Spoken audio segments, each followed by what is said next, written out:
Why King Felipe keeps them apart. A marble corridor before dawn. Light filtering through tall windows. Guards still. Footsteps measured. This is not a private home. It is a constitutional organism, awake before its people, older than memory, and unforgiving of improvisation. At its center stands King Felipe VI, not as a father first, but as a custodian. Every movement here is weighed. Every absence noticed. Every proximity judged for meaning. What appears, to the outside eye, as distance, even coldness, is, within these walls, a form of care refined by centuries. In monarchies, closeness is never neutral. It creates stories. Stories become assumptions. Assumptions, once public, become pressure. And pressure breaks institutions long before it breaks people.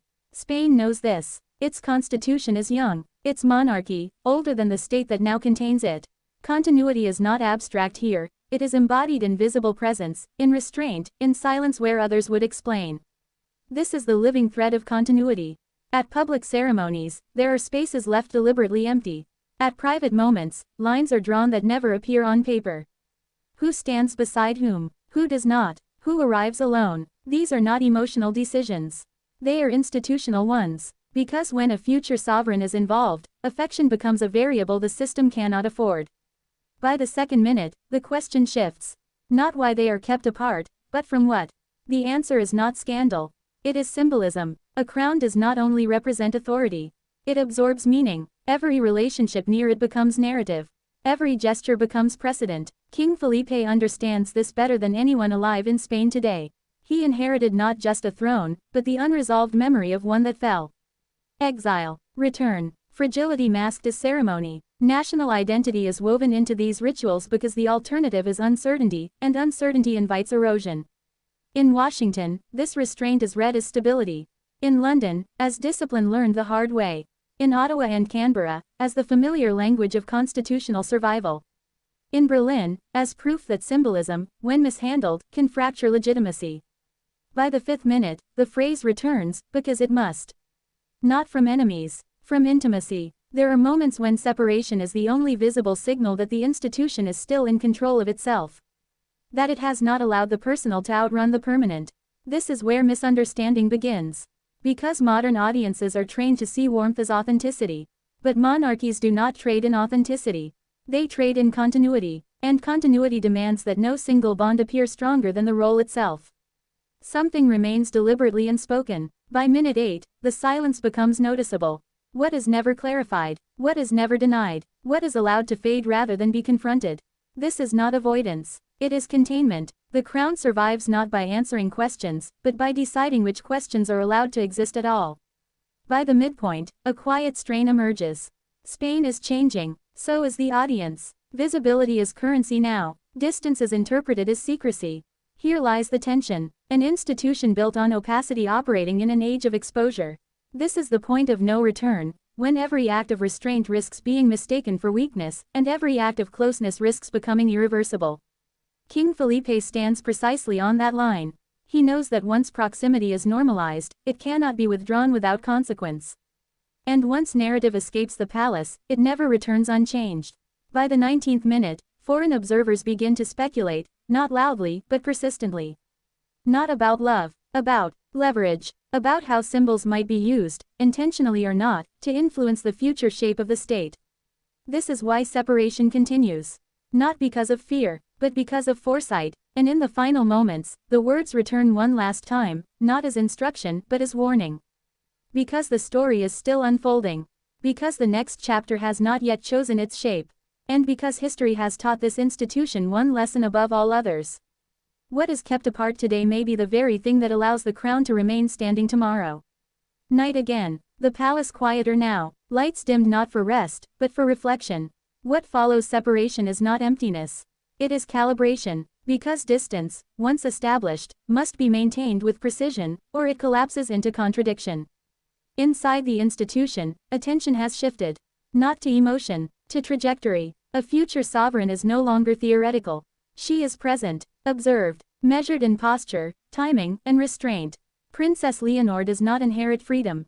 She inherits scrutiny. Every figure allowed near her becomes part of the state's visible grammar.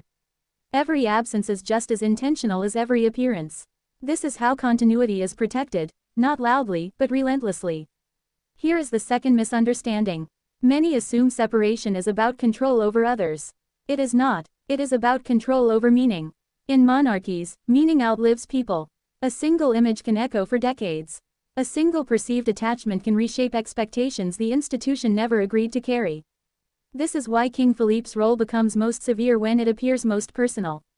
Because he understands something modern systems often forget. Symbols, once activated, do not obey intentions. By the third minute, the pressure is no longer internal. It is external. Spain's allies watch quietly. In the United States, analysts read body language as indicators of long-term stability. In the United Kingdom, royal precedent sharpens the eye. They have seen what happens when boundaries blur. Canada and Australia read separation as reassurance that the crown understands its limits.